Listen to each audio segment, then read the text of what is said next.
Ermənistan niyə əmlak haqqımızı qaytarmır? Zülfiqarov sübut etdi. Kanala abunə olub video bəyənməyi unutmayın.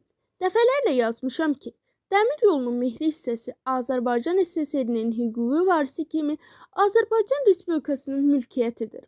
Axaras xəbər verir ki, bu sözləri sabiq Xarici İşlər Naziri Politolog Tofiq Zülfiqarov qeyd edib.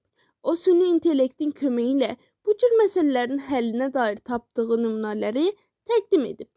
SSR-nin dağılmasından sonra əmlakın hüquqi statusu ikitərəfli müqavilələrlə tənzimlənirdi.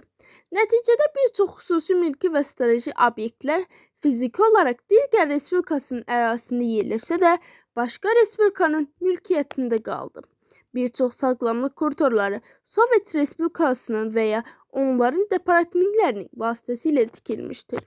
1991-ci ildən sonra bu hüquq onlar üçün qanuni olaraq təmin edilmişdir. Belarus sanatoriyası Qaradəniz sahilində yerləşən və rəsmi olaraq Belarus Respublikasına məxsus böyük bir kurort kompleksidir. İssik-Kul gölündəki Qırğızstan pansionlar, Qızılqumlar, Dilorom, Rohat və Buston pansionları Özbəkistan Sovet müəssisələrini vəsaiti ilə tikilmişdir.